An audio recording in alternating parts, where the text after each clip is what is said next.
Okay, we're finding properties of rational functions, and we'll start by trying to find the domain. So,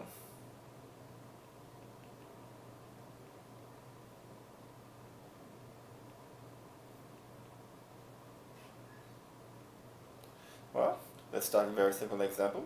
Let's say I have f of x equals to 5 divided by x minus 4. To find the domain, you simply set the denominator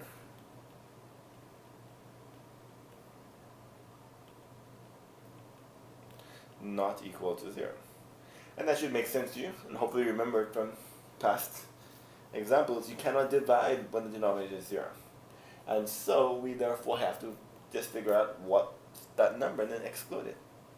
My denominator is x minus 4, but x minus 4 cannot be 0. And so one step problem, add 4, and so x cannot be 0. And so my domain in set builder notation is x such that x can be any number except 0. In interval, not 0, 4, goodness. Forgot how to add. That's a bad sign, man. 4 right here, and so my domain will be from negative infinity to 4 union 4 to infinity. We're skipping over 4, and that right here will be my domain. Another example, let's try one that's a little bit more complicated. Let's say I have f of x is equals to x minus 6 divided by x squared minus 6x right here. And I'm trying to find the domain. The key thing right here in trying to find the domain is you have to ignore the numerator. Don't care. I can't spell don't. No. Don't care what the numerator is. You set the denominator not equal to 0. The denominator cannot be 0. Then you factor. So I can factor out an x, and so that's x minus 6 is equals to 0. Of course, you could have used the quadratic formula to solve, and you could have also completed the square if you wanted to. And so with this right here, I get, not equal to, I get that either x cannot be 0 or x minus 6 cannot be 0. And that means x cannot be 6.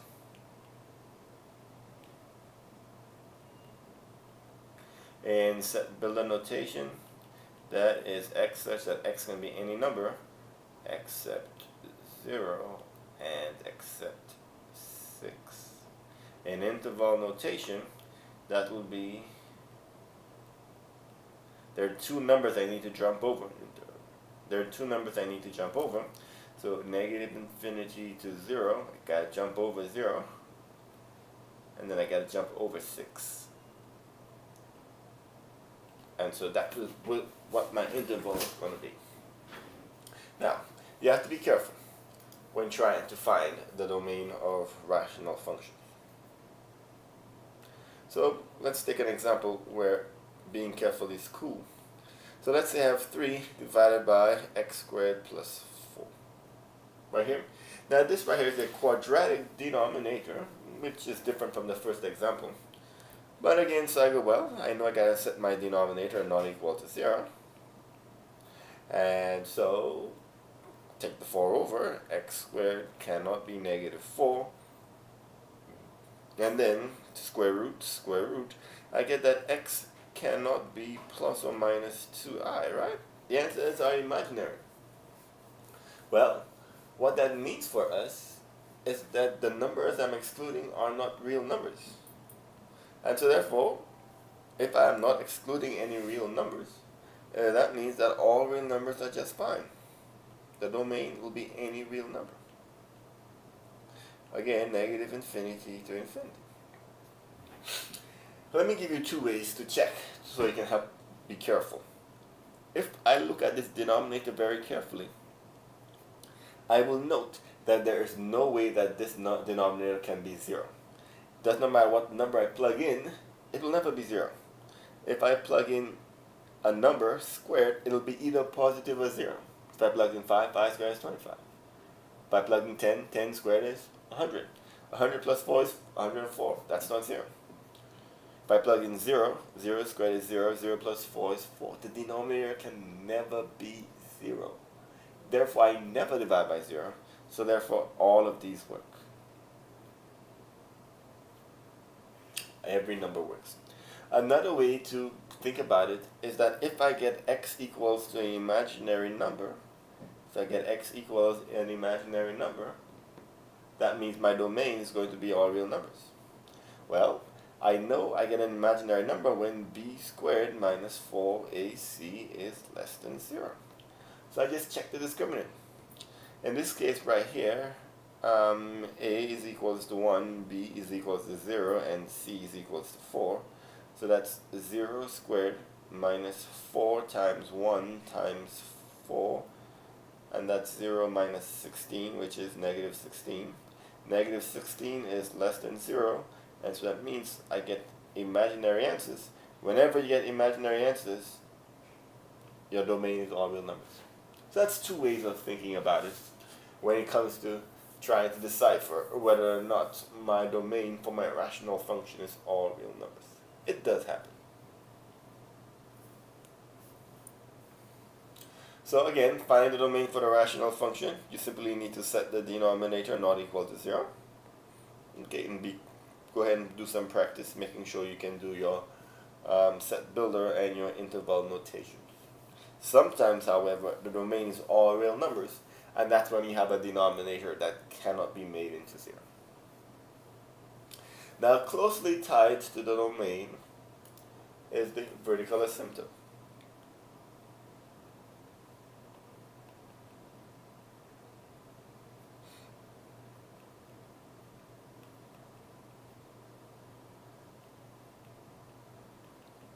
To find the vertical asymptote, two things must be true. So let's say I have right here f of x is equals to 3 divided by x minus 8, and I want to find the vertical asymptote. The first thing is that the fraction must be completely reduced.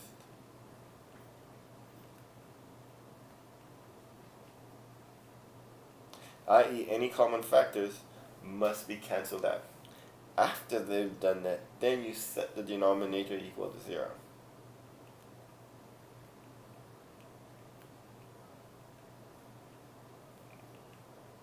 Notice when I'm looking for the domain, I set the denominator not equal to 0. When I'm looking for the vertical asymptote, I set the denominator equal to 0. And so almost all of the time, they will give you the same numerical answer.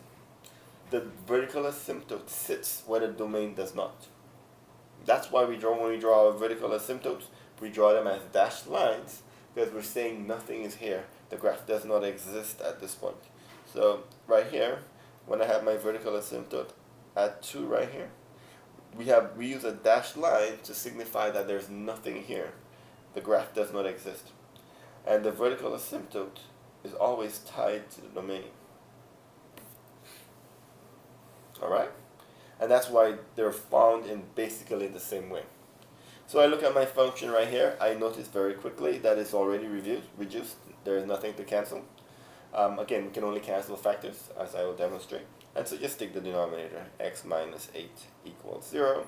So x equals 8, and that's my vertical asymptote, VA. If I was to graph this function, at 8, I will have a vertical asymptote, x equals 8, and then the macaroni sticks will bend around that vertical asymptote. Right, so, and that's got the graph of the function just like that. Wow, I know, wow. Let's try an example that's a little bit harder. So, let's say we have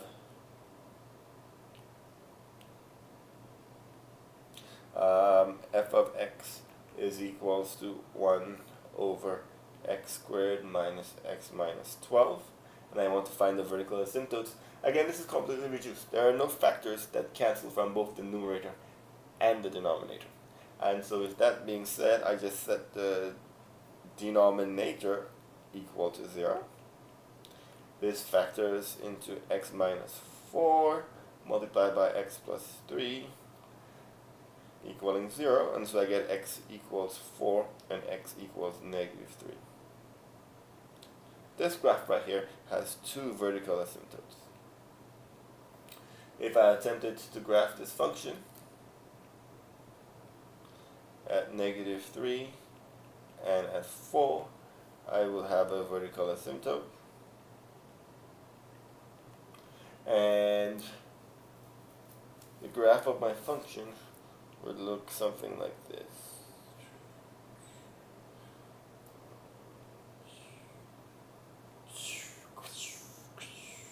Again, you see that asymptotic behavior. The graph is bending around your vertical asymptotes.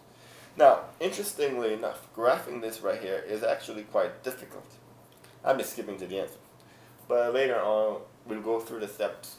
But basically, you do have to create a table of values to go ahead and get those together. Let's try one where the answer is not completely reduced in the beginning.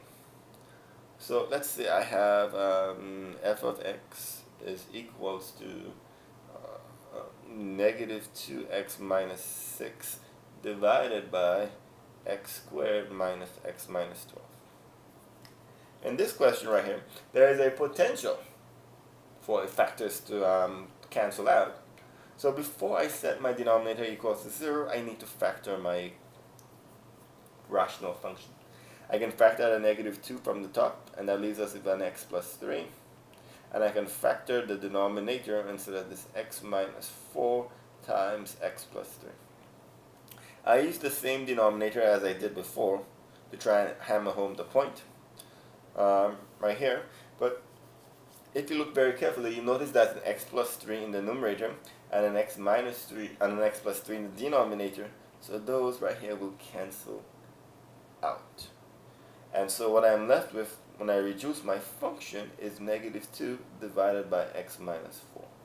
And now that I've completely reduced the function, I can set the denominator equal to 0. And so I get x equals 4. And so this graph right here has a vertical asymptote at 4.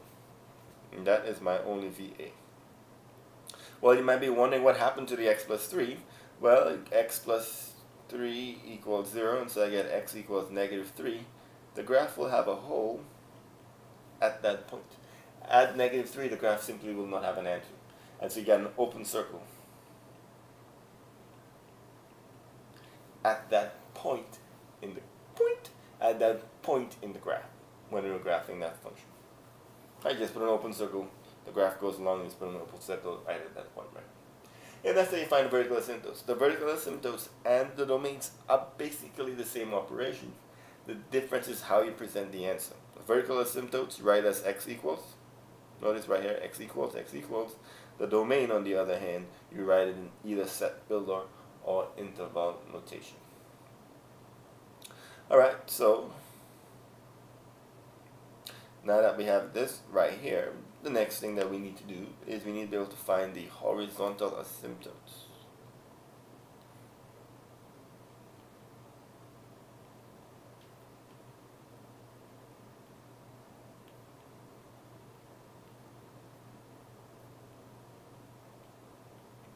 Now, finding the horizontal asymptotes, you have to first understand what the horizontal asymptote is. The horizontal asymptote is the long-run behavior of the graph as x stretches to either infinity or -infinity. Look at this graph right here, for example. This graph right here has a vertical asymptote at -3. It has a vertical asymptote at 4. So going across this way, going across this way. This one happens to have a horizontal asymptote at 1. And so you have your HA going across right here. Your VA. Now I'm not going to give you the equation for this one because I'm just making this up as I go. VA equals -3. And the graph of this function might look like this. So starting, pointing down and heading up, going this way right here. And then starting point coming down this way, like so. And then over here, starting point and looking right here. The horizontal asymptote, you would think, is a line that the graph cannot cross, but it is actually possible. When you're between two vertical asymptotes, it is possible for the graph to cut through the horizontal asymptotes. The horizontal asymptote is the long-run behavior notice that if I extend out this horizontal asymptote, after I go past the last vertical asymptote, this graph will just go to tend to get closer and closer and closer and closer to the horizontal asymptote. This is as x goes to infinity. On the other side, if I extend the horizontal asymptote outwards, this way, again, the graph will follow along and get closer and get closer. It'll display the asymptotic behavior on the outsides of your vertical asymptote. It may actually do it on the inside, but that's not guaranteed. It's only guaranteed on the outside. So how do I find the horizontal asymptote? Well, you have to find what's called the dominating term. The term that's most important to the graph as x gets large. That dominating term is the term with the highest power. So, let's say I have right here, find the horizontal asymptote. And let's say I have right here, f of x is equals to 6x squared minus 5x plus 2. And the denominator is 3x squared plus 8x minus 6. The dominating term will be the term with the highest power. You have to get one for the numerator and one for the denominator. So in my numerator, this right here is my dominating term. In my denominator, this right here is the dominating term. And so what you do is you simply ignore everything else. To find the horizontal asymptote, it's going to be y equals 6x squared divided by 3x squared, and then we simplify. So the x squared will cancel out. Look at that. And then 6 and 3 divide to give us 2. Y equals 2. This graph will have a horizontal asymptote of y equals 2. Fair enough? Again, try another example. Let's say I have f of x is equals to 5x to the third power minus 6x plus 8 divided by 2 minus x minus 10x cubed. Again, I have to identify my dominating terms. 1, 2, the highest power. And so my horizontal asymptote is going to be y is equals to 5x cubed divided by negative 10x cubed. The x cubed cancel. Y is equals to 5 divided by negative 10, and then that reduces to negative 1 half. So as you can see, your horizontal asymptote can be anything whatsoever. It could be a fraction, it could be a whole number, anything whatsoever. But there are two key scenarios that you have to be aware of when you're looking for your horizontal asymptote. Let's show you those quickly. Sometimes the horizontal asymptote is not as obvious as you think. So let's say I have f of x is equals to 3x minus 2 divided by 4x cubed plus 6x plus 8. Again, I find my dominating terms. They're so easy to find because they're up front this time. And so I'm trying to find my HA. And I get right here y is equals to 3x over 4x cubed. I simplify. I get y is equals to 3 divided by 4x squared. Here's the rule. If after simplifying you get x's in the denominator, the horizontal asymptote will be y equals 0. If you get x's in the denominator after you simplify, your horizontal asymptote, HA, will be y equals 0. And that is because the denominator gets large, and any number divided by a large number will go towards 0. Will get smaller and smaller, as they say. So you have to remember, if you have x's left over,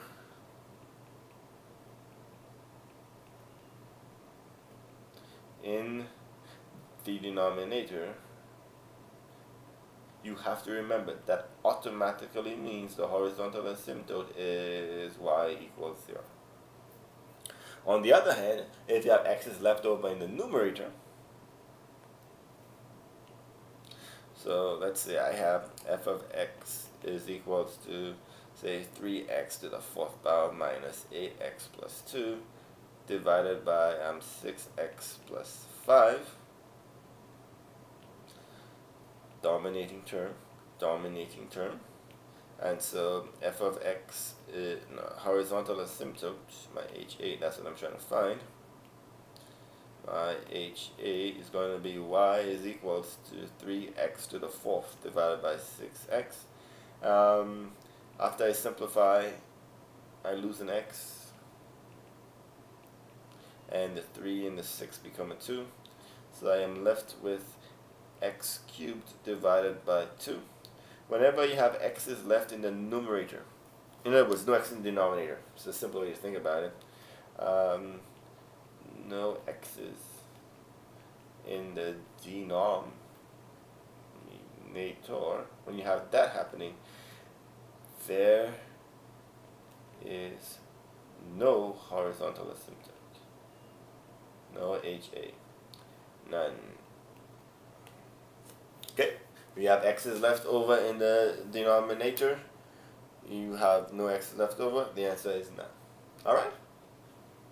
So you can either have a number, 0, or none at all.